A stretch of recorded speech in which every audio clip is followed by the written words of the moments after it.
Hello everyone, and welcome to this event, which has the title Climate Finance and Conflict Dynamics on the Road to COP27. My name is Anna Åberg. I am a research associate in the Environment and Society program of Chatham House, and I am absolutely delighted to be chairing today's discussion. Chatham House is hosting this event together with International Alert to mark International Peace Day, which is taking place today.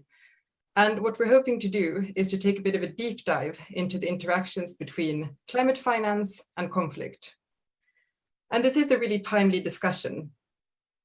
We know that some of the people that are absolutely most vulnerable to climate change live in fragile and conflict-affected states. According to the ICRC, 14 of the 25 most climate vulnerable nations live in countries that are experiencing violent conflict. Investing in climate change adaptation is, of course, absolutely critical to reduce climate vulnerability, but implementing adaptation projects and mitigation projects in fragile and conflict-affected states is highly challenging.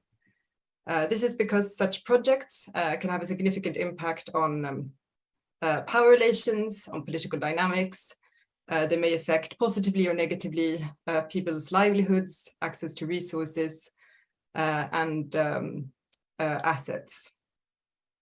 So if climate projects aren't designed well, there is a risk that they could amplify existing tensions by amplifying inequalities and grievances, and then contribute to conflict dynamics, which is something we, of course, want to avoid. So to mitigate this risk, it's really important that climate change projects are designed and rolled out in a conflict-sensitive way.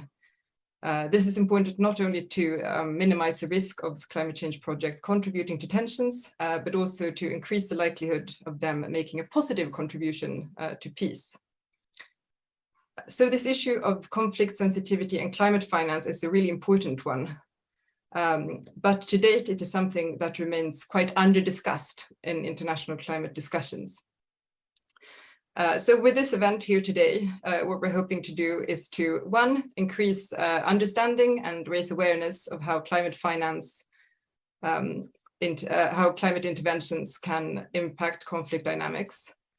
Secondly, we're hoping to have a discussion about what can be done to prevent climate change interventions from having a negative impact on conflict dynamics and increasing the likelihood of them making a positive contribution to peace.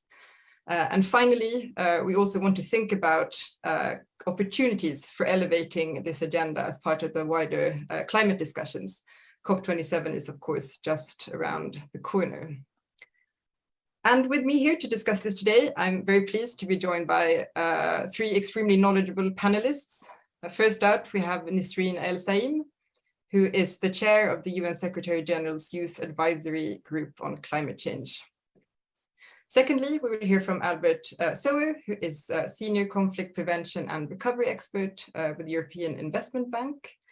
And last but definitely not least, we're delighted to be joined by Blaise Mouire, who is a senior researcher with International Alert. And my colleague Annem from Chatham House will post their bios in the chat, so please do feel free to check out their profiles in a bit more detail. In terms of how the session will run, I will start by asking the speakers a few questions to kick off the discussion. And then I'm really hoping that you, the audience, have lots of challenging and interesting questions that you would like to ask our speakers. If you do want to ask a question, please post it in the Q&A box. We're hoping that somebody, so even, regardless if you want to ask it verbally or not, my colleague Adam will reach out to you to check whether you would like to ask it verbally or not. The event will last for 1 hour, and just so you know, it is being live streamed on International Alert's LinkedIn page. It's a joint International Alert Chatham House event, but we're actually not using the Chatham House rule here today. Everything is on the record. Great, I think that's it in terms of logistics. So I will turn to our distinguished panel. Nisreen, I'm going to turn to you first. I was hoping that you could perhaps expand a bit on why you think it is important that conflict considerations are integrated into conversations about climate finance. And then perhaps most importantly, outline some of the key changes that you would like to see in policy and practice when it comes to ensuring greater conflict sensitivity. Thank you very much. Hi, everyone, and happy International Peace Day. I'm very glad to be here with you to speak about this important topic, which is peace.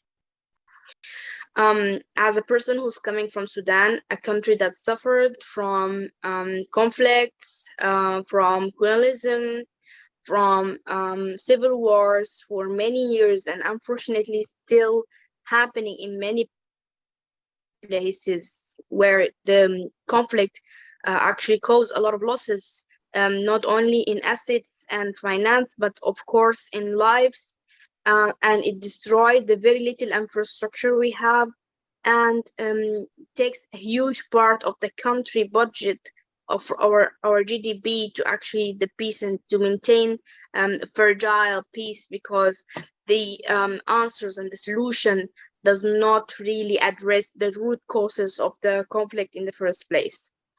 It's very important for me to speak about this topic because I know I can connect the dots, and I'm sure also the audience can understand how not having a stable, peaceful country can have implications and affect the development of the same country.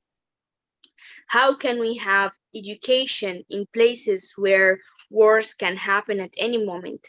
How can we have a health system in a place that doesn't have hospitals in the first place, because most of the hospitals were turned into shelters for the IDPs and the refugees from the neighboring countries? How can we talk about infrastructure itself if we can bomb or at least have a conflict in the area at any moment and any second?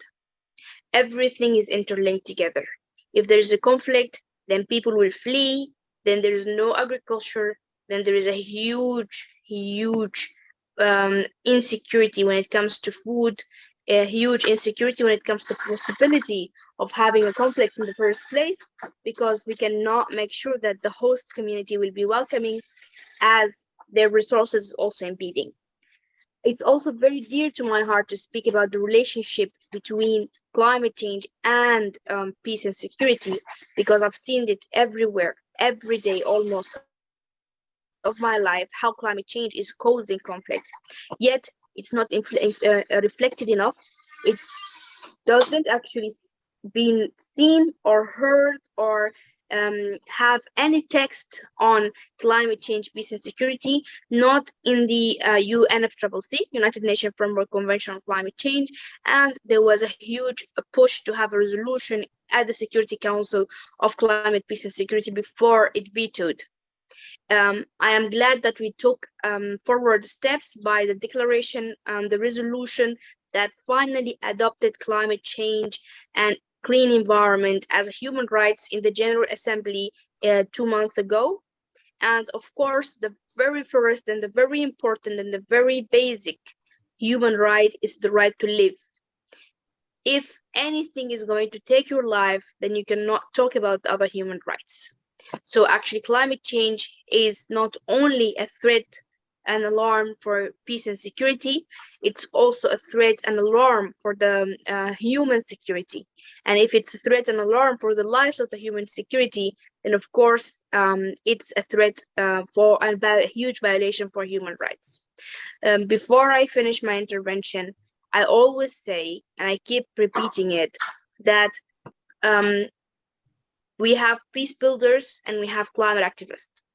Climate activists, climate advocates, people who actually build the capacities of their communities, help their communities to adapt with climate change, build the resilience so they can actually absorb the impacts of the climate change, are not peace builders, although we do a lot of similarities. Actually, climate advocates are conflict preventers. We prevent conflict from happening in the first place, and that's how we always say prevention is better than cure.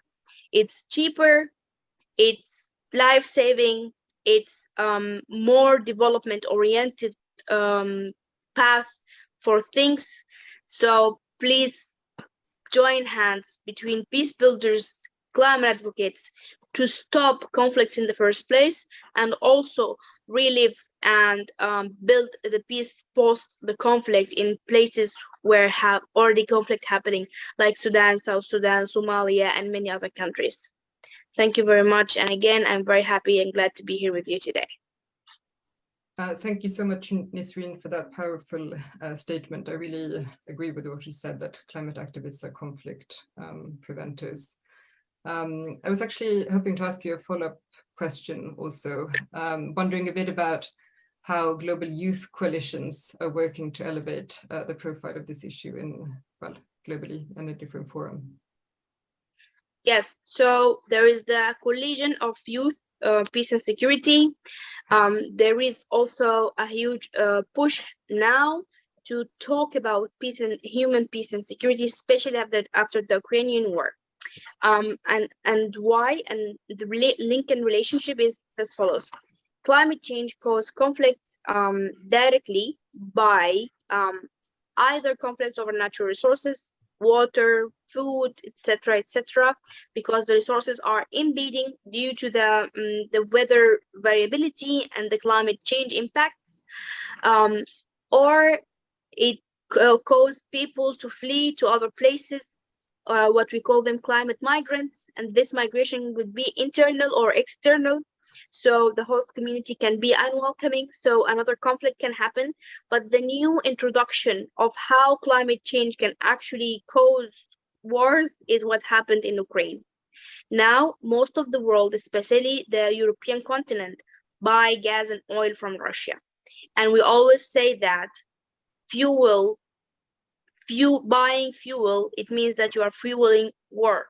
And that's why shifting to renewable energy is very important, not only for the environment, not only for the atmosphere, not only for climate change, but also to maintain peace and security. So working in both sectors, both ways, the direct impact of climate change, as I mentioned earlier, the conflicts between the pastors and the farmers, the conflict between the people who actually migrated because of droughts or because of flood to another community who was not very much welcoming, the conflicts that can happen over resources, and again also the conflicts that might happen because some countries have a lot of power and energy power and money because of fossil fuel and brown energy, as they like to say it.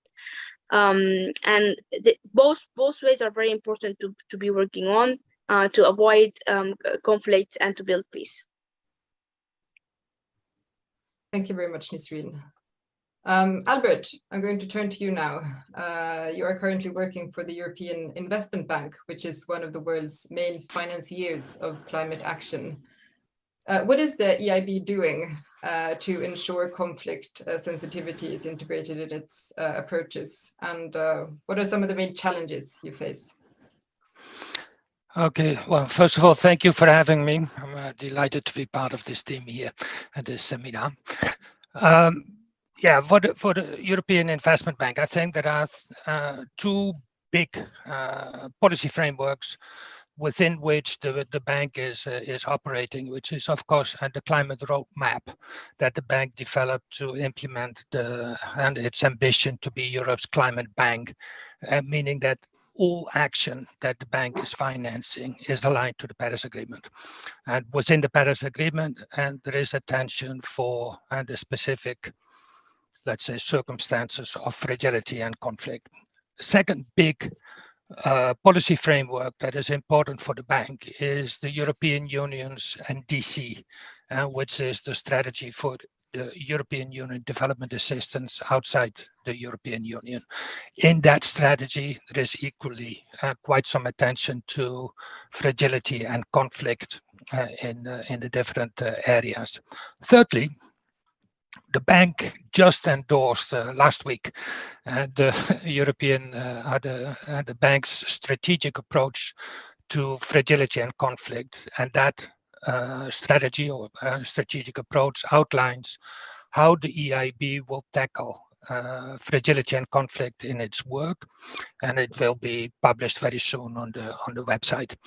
Now, in more practical terms, and there is a lot of analytical work that is being done, and the main parts of it is on the European Commission side, and then of course the EIB is part of that work, and there are country level conflict assessments being implemented and that the EIB participates in. Where needed, EIB can implement additional assessments.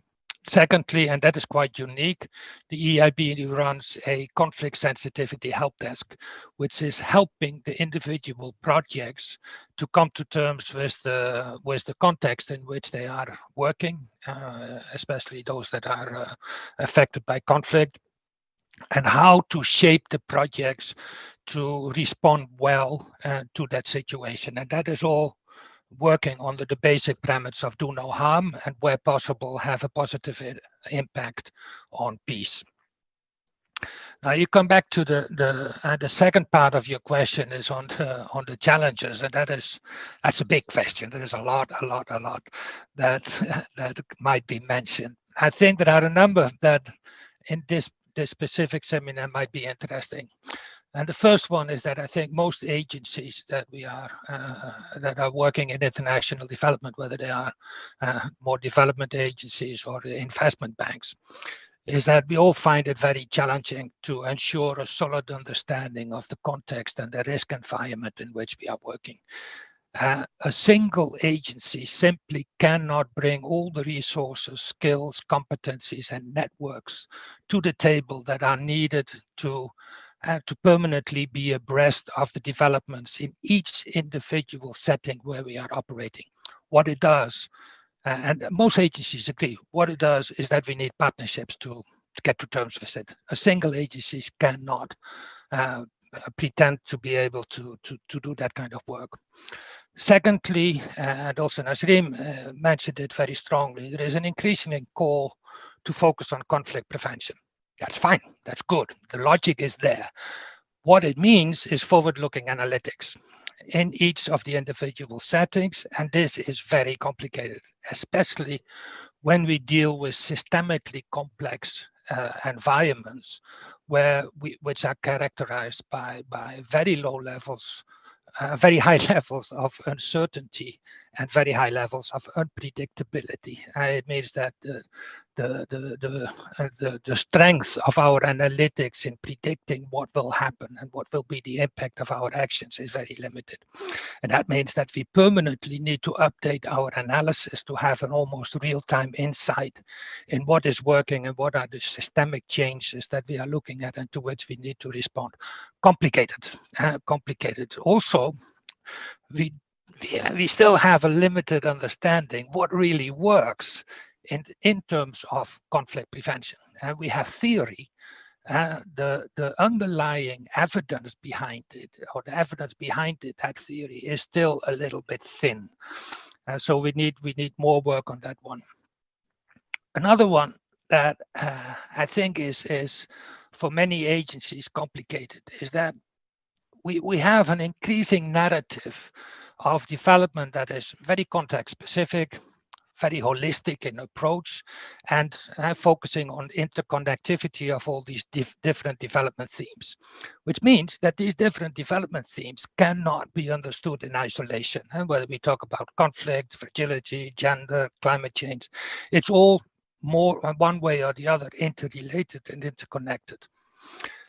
At the same time, most of the different agencies, whether it is from the historic foundational origin where they come from, internal capacities or whatever, we tend to focus on specific themes and not cover everything.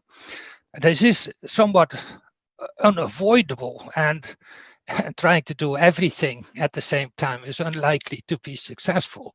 But what it means is that each time the systemic change that we are hunting for and that we are aiming for with our projects is influenced by actors and processes that are outside the direct scope of what we are doing, of our concerned project. And again, what it means is that we are only doing, as an individual agency, part of the show. What it urges for and what it pushes for is partnership development with other agencies in complementary and synergistic action. Maybe a last thing that I would mention here, is that from an investment bank point of view, and the market conditions in fragile and conflict settings are very challenging, and the markets are small, and with limited business opportunities for the size that most of the MDBs are looking for, and let's say $20 million and up. That kind of investment opportunities are very limited, and that for an investment banking, that is a problem.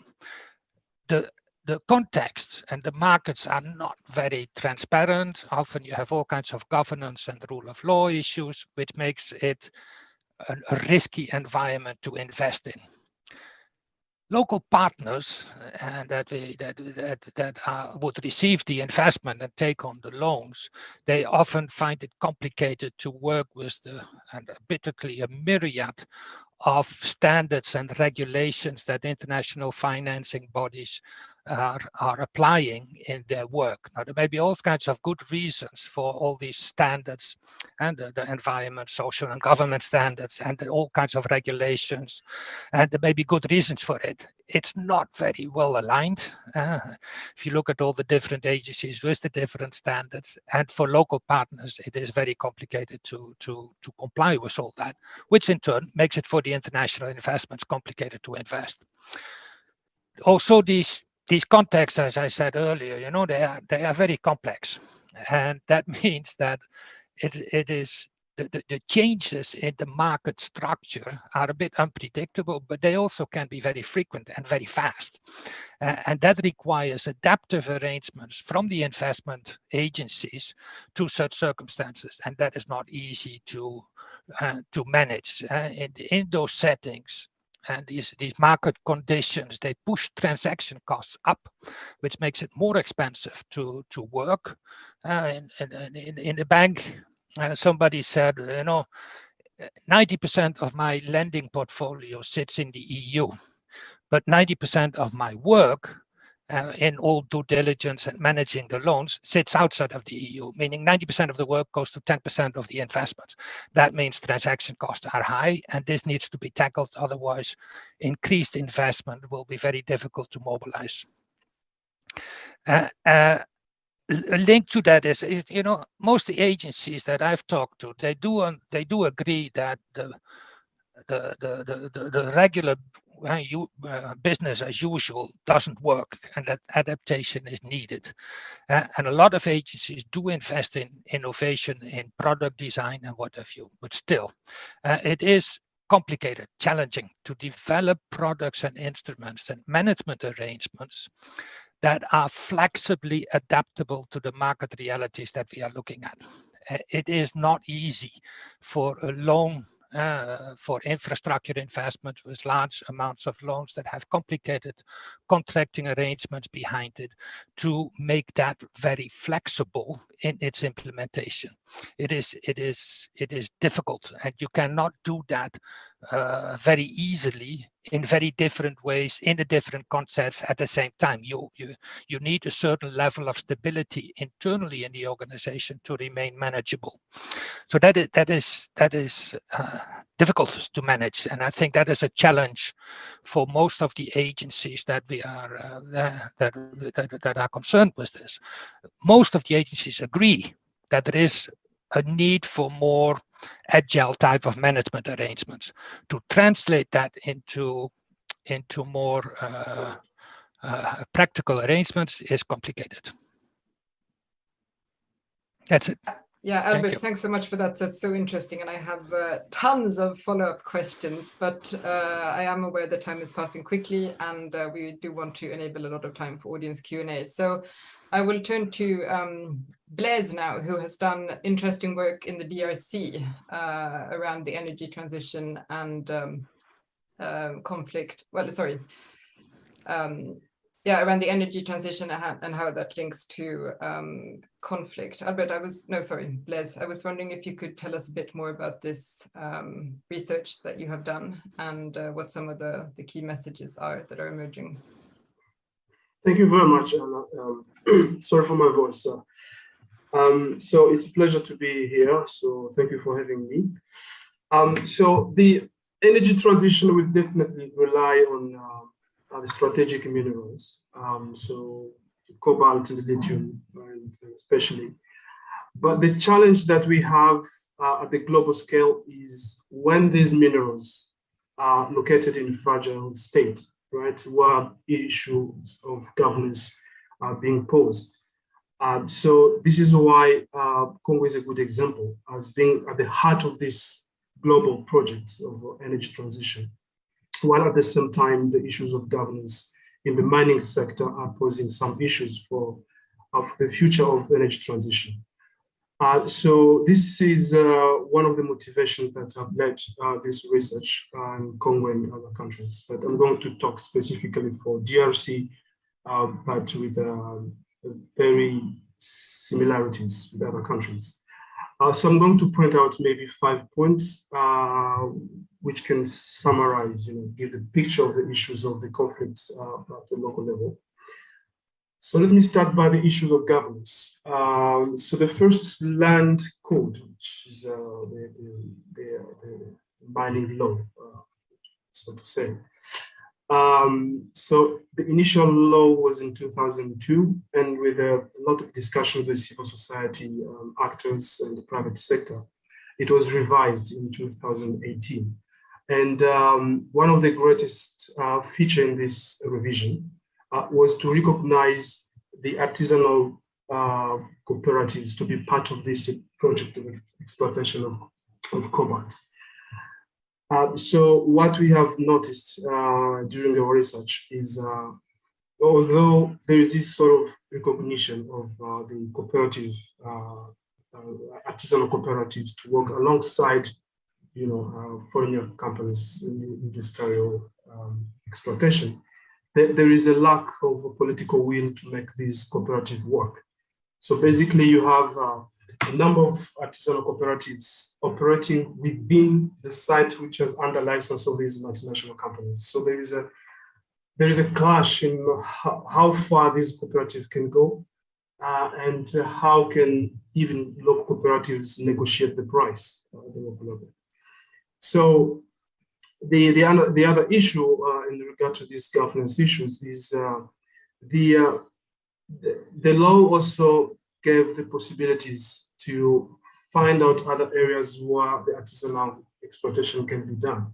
But the problem is to find out viable areas where local communities, through their cooperatives can work.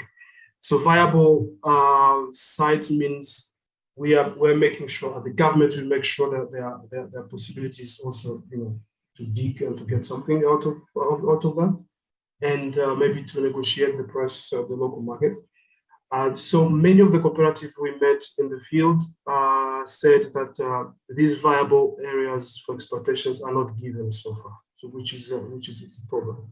So we have a number of tensions which are opposing diggers to industrial companies, because many of these cooperatives actually are finding hard to negotiate, even to extend their activities. So the second aspect, or maybe the second point, is what we call the preponderance of mining activities over agricultural activities, basically in the Congo, in the legal framework. This is not only in the cobalt sector, but the mining law in general. It is said that once we have the license, for mining exploitation, and this license is, let's say, 1 hectare, 20 kilometers square, it means that you have the exclusive right to use that land for the mining activities, regardless the people, the communities who are using that land for agricultural activity for their livelihoods. So this is an issue. And this debate exists, and it causes a lot of tensions and conflicts. So many of the communities in different areas in the Congo are coming together and develop some self-defense mechanisms where we have an increasing number of armed groups in different mining areas. So the third point is because of the expansion of cobalt exploitation across the country in these particular provinces in the southeast of Congo, we are going to notice the changes in the land use and the land access, because many families, or in small cities, are going to be somewhat expropriate, and they will be able to negotiate with local authorities whether they can leave their land, for international companies for some compensation. But there are some examples of in some critical areas, where international companies have put the pressure on local governments that they are willing to work. So we are going to witness hundreds of thousands of families that will be expelled from these locations for their homes. And the absence of the focused plan to deal with these challenges is going to create tensions. I will share with you a short quote when I met one of the key informant. He's an official who has been working in mining sector for more than 20 years. And he told me this: we are very much concerned by the relocation of families who are forced to leave their homes and settle in non-viable sites without access to basic facilities. We are afraid that the community response will be fatal and counterproductive for all, including foreign companies that are investing in cobalt here. Local frustrations will ultimately lead to the rise of local militias against these companies. This is what he told me. Let me move to the fourth point, and this also is, related to the issue of governance. It's the unfair pricing of cobalt in the value chain. So the price is basically imposed locally by foreign companies to artisanal cooperatives. So regardless how long you spend your time, in the mining sites, and regardless the quantity, the quality and the price are going to be fixed by those intermediaries of international companies in the area. So that's an issue. So there's a growing frustrations of these diggers whose families are affected very much by this unfair price negotiations. So, and at the same time, there is no any local mechanism to regulate, and whereby the government should be involved in to address these issues, So the diggers and families who are involved in artisanal mining are somehow abandoned to themselves.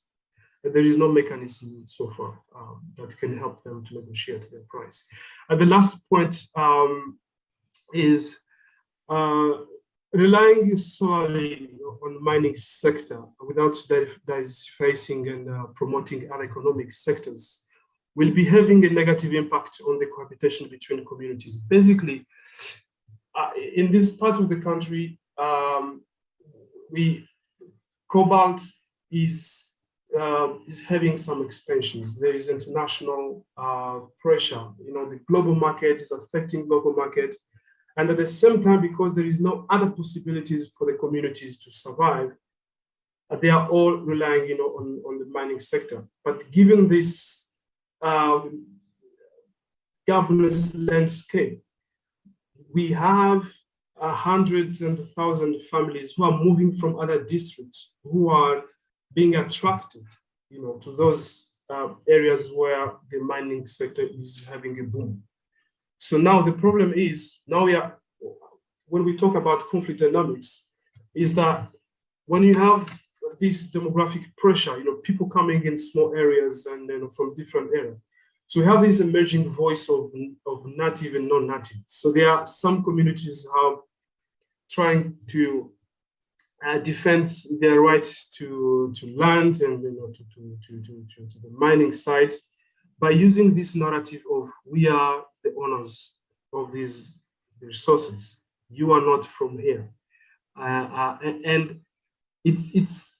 I mean, even through social media, it's like a hate speech going on right now because there is this rush, the people who are looking for opportunities. So at the same time, cobalt and other minerals are attracting also regional markets. So it's not only global versus local. And so it's maybe to finish. Yeah, great, super. Yeah, maybe to finish, I'd say to say that the shift towards green energy will definitely rely on these minerals.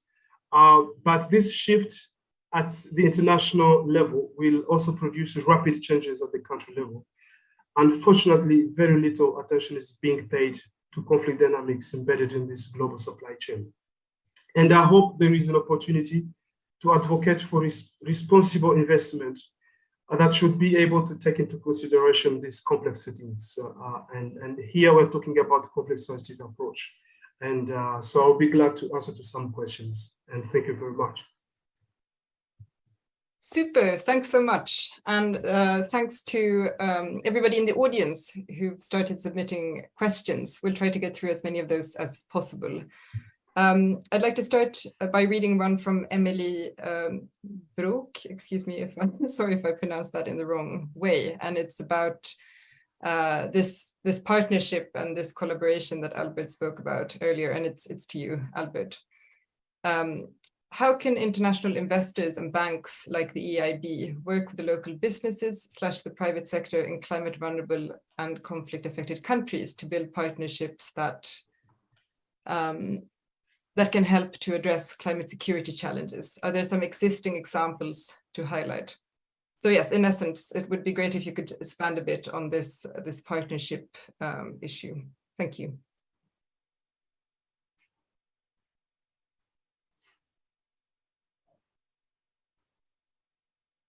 Albert? Yes, no, I'm muted.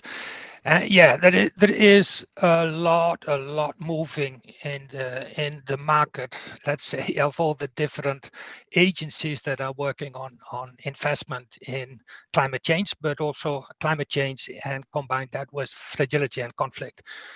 And it's interesting. There is a big move with the major IFIs or MDBs in the context of ARIA, which is a collaborative arrangement with different IFIs to promote investment in fragile and conflict-affected settings and to stimulate more cooperation between the IFIs. There is a very encouraging development around investment modalities for peace and come to terms with exactly the issues and challenges that I outlined earlier, where due diligence costs are very high, transaction costs are very high, where market intelligence is very expensive to get and very difficult to get, where in fact we only can crack the nuts if there is a much stronger, let's say, convergence and collaboration between the international agencies. There's a very good initiative that is called also Investment for Peace, with establishing a peace investment fund or facility almost, which is supported by the German government and which is presently under development, will be presented in, 20 October, I think there will be a presentation of the work that is being done. And I think there are a number of this kind of initiatives, and that's good, and that is happening. Individual arrangements with private sector to stimulate investments are still a little bit rare, and this is partly because there are only few big international companies having a dedicated investment strategy for conflict and fragile settings. It's haphazard. It's there. They want to invest or they don't, and there is not a real strategy behind it. What is more importantly, from our perspective as investment bank, is how to tackle the arrangements on a local level. And what I said is that the market is very small in a sense that the individual loans that are possible in the market are very small, and that needs to be tackled. There needs to be some kind of aggregation arrangement to allow larger funding streams to move into fragile and conflict affected settings, and that requires solutions on a local level, not so much on the international level. That can be managed with all kinds of trust funds, bonds, and what have you to accumulate the financing. But then it is the secondary, the stream into the individual settings or conflict affected countries, which is complicated to manage. And there we need solutions on how the local market can be, how do you call it, managed in a sense to gain access to the available financing. Already it is difficult to spend the money that is there. So let alone if there is much more money flowing into those settings, then the pressure on the market to actually spend will become very, very complicated to manage. So we need localized solutions to manage the investment streams. Super, thank you so much. There is now a question from Mark Cliff, who I will ask you, Nisreen, to answer if that's okay. He writes, I'd be interested in the panel's view on the impact of the war in Ukraine on climate finance. And when you answered that question, Nisreen, I also wanted to ask you if you could perhaps provide a few reflections on COP27, which is of course just around the corner. What concrete opportunities you see at that conference for elevating this agenda? Thank you.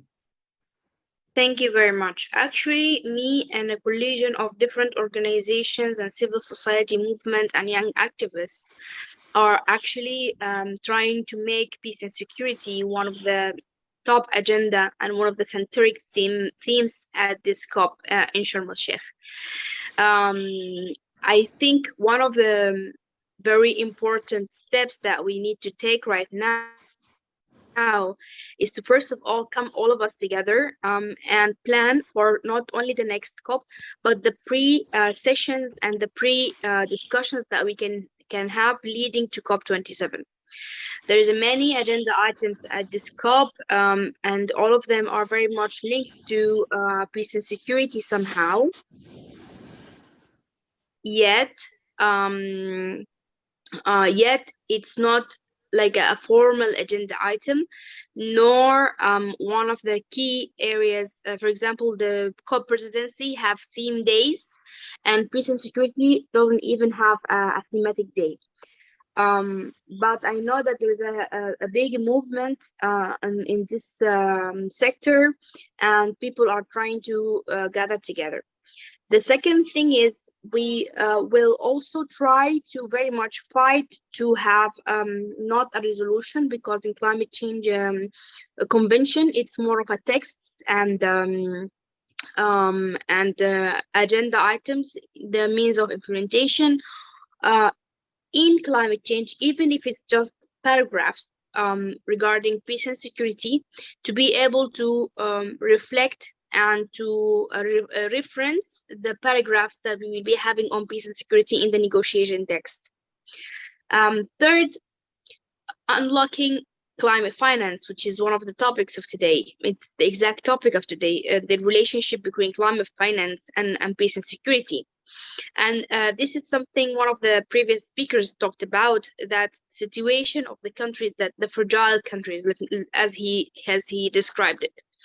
I can share an experience with you. We were applying for fund for a project, one of the biggest funds, and the project was very perfect. It was very articulated. Even them as organizers or as a committee of the fund, they liked it, but they requested a call with us in like a virtual call.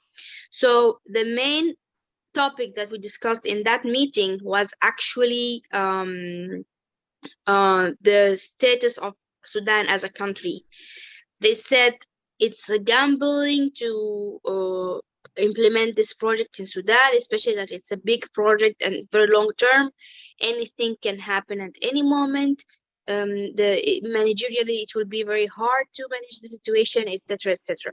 So I asked them a very big question: is this fund exist to be managerially perfect, or it exists to actually help people to adapt to climate change?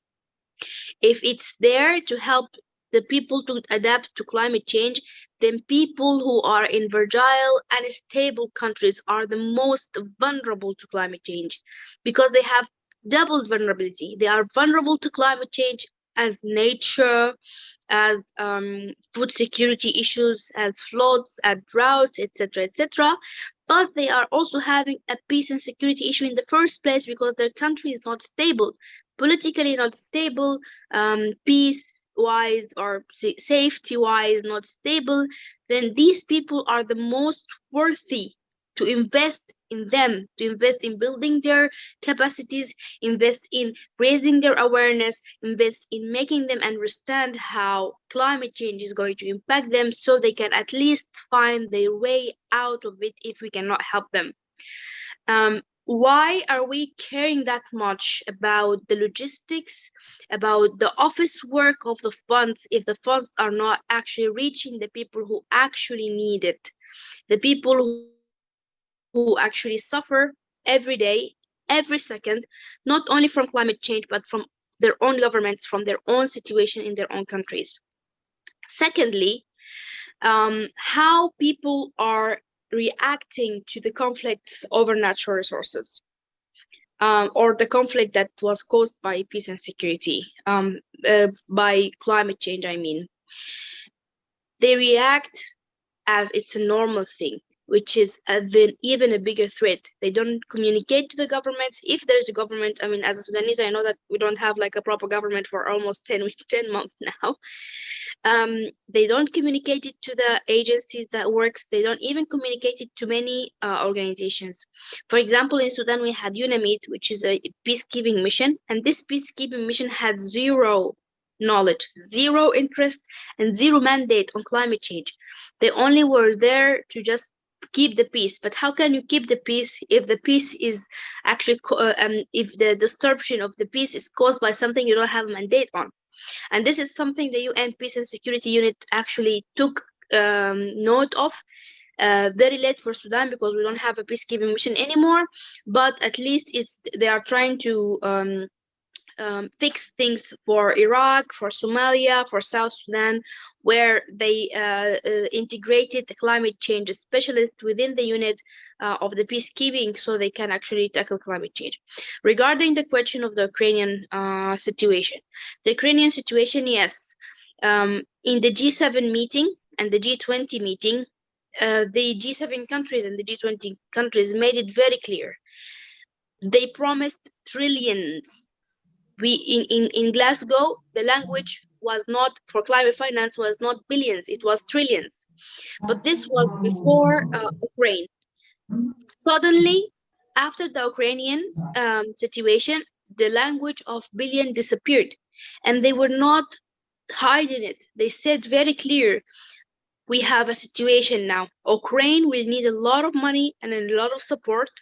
Our countries, in order to at least lower the dependence that we have on the gas and the oil from Ukraine, we need a lot of support. Winter is coming. We still didn't recover from COVID. Of course, climate finance will be impacted.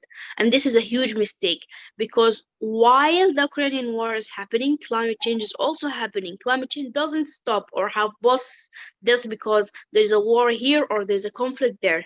It's continuing. And what we are witnessing now in Pakistan, in Sudan, in South Sudan, in other countries, the devastating floods that we had is a very clear answer for that and very clear evidence for that. We had fires in Italy, in France, all over Europe. We had one of the hottest summers this year. It's also a huge evidence for that. Climate change doesn't stop because something new happened. They happen together. We had the COVID for 2 or 3 years, countries were in lockdown. Climate change did not stop also. Climate change was continuing. So lowering the priority of climate change and climate finance because of other new things that came up is, for me, pure stupidity, because other things that come up does not stop climate change. We need to find finance for both.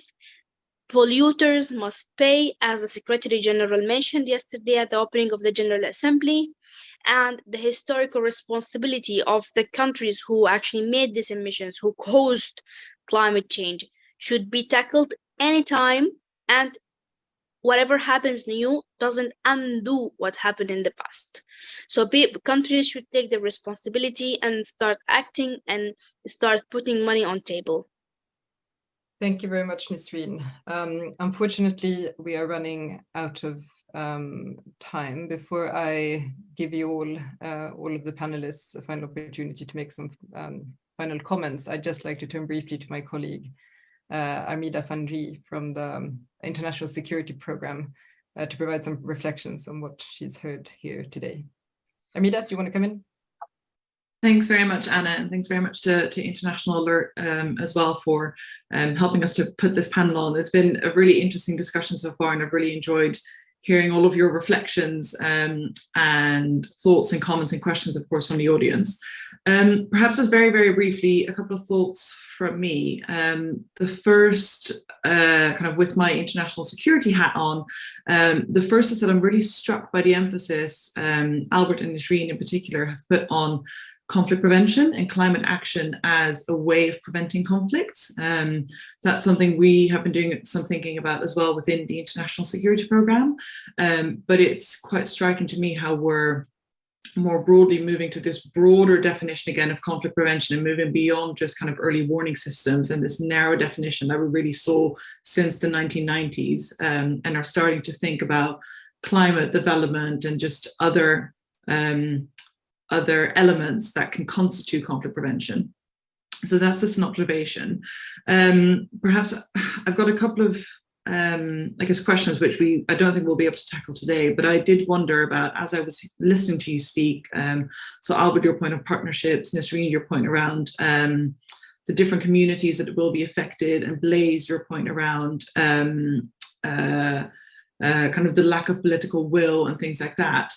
And governance issues, I did wonder how we can develop a coherent approach to, or rather between different stakeholders who are involved in the different moving parts on this. So, you know, when we're talking about the communities, governments, both in countries that have rich minerals, but also in Europe, the European Commission, which Albert talked about, investors, how we can together develop a more coherent approach to conflict-sensitive green energy projects effectively, because that's what we're talking about here. And then also a thought about specifically what incentives we can develop to help tackle some of the governance issues that Blaise raised, which I think you know, drive some of this ultimately. So those are just some kind of reflections and bigger questions, which again, I don't think we'll be able to fully unpack right now, but I hope that's helpful. And thanks again very much. Thank you very much, Armida. I will now, before closing off this event, give the panelists one final chance to respond each. Great if you keep your intervention to approximately 2 minutes max. It would be great if you could respond to, well, if you have any thoughts on what Armida has said, and potentially respond to some of the questions she asked about incentives and developing a more comprehensive approach. And please, my apologies to the audience for not having been able to cover all your questions. Panelists, when you deliver your final remarks, please feel free to pick up on any of the elements in the Q&A chat that we have not been able to cover. Blaise, I see, for instance, there are a few related to the DRC. And I will turn to you first, because you went last in the first round. Yeah. Thank you very much. Thank you, all of you, for your contributions. And Anita, I would love to say that no one is going to stop the rush, you know, for these strategic minerals. They are key to energy transition, of course, but ignoring the context or the conflict settings within the countries where we are targeting these minerals is going to be counterproductive. Of course, billions of money will be invested, but the question is it for the sake of business, or are we going to involve the communities and give it the possibilities for them to negotiate their livelihoods? Is it a win-win business at the global scale? So my answer is there is a need for this win-win approach through conflict sensitivity that we have to emphasize.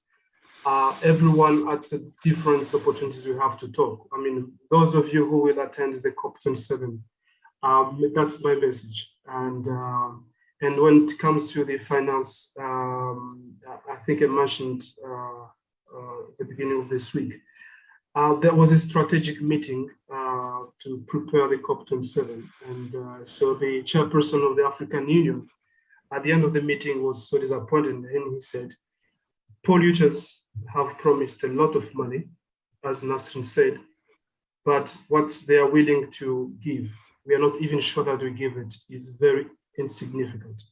So how do we make investors responsible and to make them actors for positive change in conflict prevention in the areas where they are doing their business? So that would be my last word. And let me again thank you very much for this opportunity.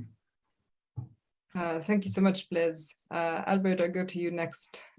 Please provide any comments you have on Amida's questions, any final takeaways you want to give. And there was also a question about monitoring and evaluation and its role in increasing our kind of understanding in this field. So feel free to pick up any of those that you find most relevant. Yeah, there is a lot. I can't do that in 1 or 2 minutes. Maybe just people who want to contact me, please feel free and write me on email. I will put my email somewhere in the Q&As so that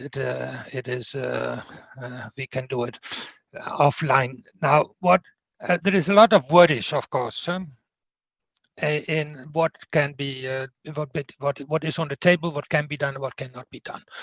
Now, I am not that negative. If you look at the developments over the last, 10 years or so, I do believe we see a big move towards convergence between the international agencies and all kinds of people that are debating in the development sphere and around climate change and conflict sensitivity and all that. There is convergence in understanding the context and what is needed.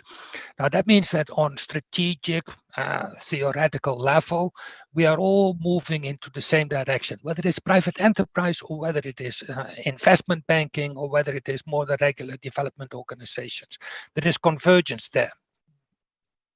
And that is a good thing. There are lots of initiatives ongoing in the innovative field on financing arrangements, deployment structures of projects, in merging, blending structures and what have you. And there is a lot of good developments in data availability and harmonization of data. It's critical. If you don't have data, you cannot analyze structurally, and you permanently will discuss definitions instead of understanding of context. And the CRAFT initiative, the Strata initiative of UNEP and CRAFT, or the bigger UN data harmonization. There's collaborative arrangements on the road like ARIA, and that pushes agencies together. Now, what is needed is that we do find ways in which we can translate this convergence in understanding context, in understanding what might work, what might not work in solution design, that it is translated into operational work processes that individual agencies handily can use.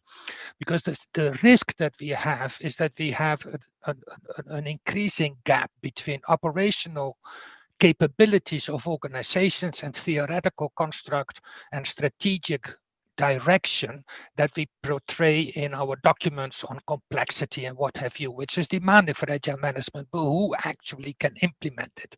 So we have a bit of a gap, and I think that gap is widening. Where the attention should go is into operationalizing. What does it mean in very practical terms to invest in high-risk investment environments where there is a big uncertainty on future developments where predictability is very low? What does it mean? What does it mean in practical work, in project preparation, in security arrangements, in guarantees, in type of financing, type of different support arrangements around and the impact aspirations that we have? That needs to be translated in very practical work processes that organizations can implement. And here we are lacking. And we are focusing collectively on the theoretical and political agenda behind climate change and conflict and fragility, but we are not focusing enough on translating that into very practical arrangements that organizations like the investment banks, like the development organization, can internalize into their work processes to actually do it. What does it mean? Blending of financing in parallel financing arrangements with grant financing, with TA support arrangements, and more or less commercial investment by private sector within an overall framework of the same type of impact aspirations that are behind it. How do you do this? And that needs to, I think, get higher on the agenda, and then we can make progress. So let me stop there. Super, thank you so much, Albert. Lots of food for thought. Nisreen, you have the last word. Before I give you leave the virtual stage to you, I would just like to highlight for our audience that International Alert has released a new report which is focused on understanding the conflict risk associated with cobalt mining, solar energy, and wind farms in fragile and conflict affected states, which is what Blaise spoke about earlier. And the link to that report is found in the chat, so please do take a look. Nisreen, over to you. Thank you very much. I think I will answer a question I had in the Q&A session box, sorry, which is what the international community should do. First of all, the international community should be honest about the problem itself, because until now, unfortunately, a lot of parts of the international community are in a denial of the connection between climate change, peace, and security.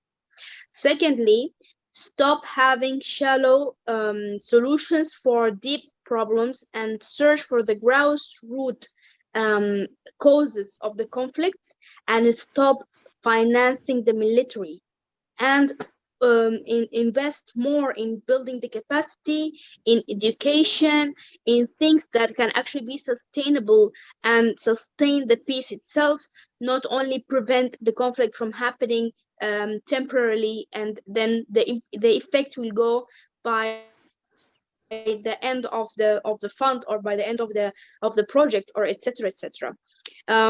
Now, from this session, I send a call for everyone who is ready to collaborate with me, with other activists who really wants to push for climate peace and security from now until COP27, and of course beyond COP27, to make climate peace and security part of the main agenda of COP27 and other COPs, but also not only the UNFCCC, but the Security Council, the Human Rights Council, and the General Assembly. We are ready. We will be working in different approaches, different holistic approaches, research, youth discussions, movies, storytelling, every way possible to send the message that there is a connection between climate change, peace, and security, and this connection is very obvious and very strong, and it can be solved if we invested right.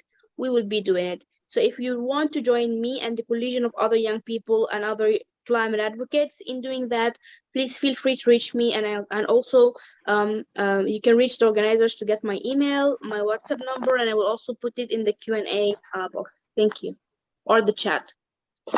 That's great. Thanks so much, Nisreen. Well, we're a few minutes past, so we need to conclude. Unfortunately, it feels like we could have continued discussing this all afternoon. A huge thanks to our fantastic panelists. I found the discussion really interesting, lots of food for thought. Very big thank you also to International Alert. It's been great collaborating with you around this event. And finally, thanks to everybody in the audience who took the time to dial in.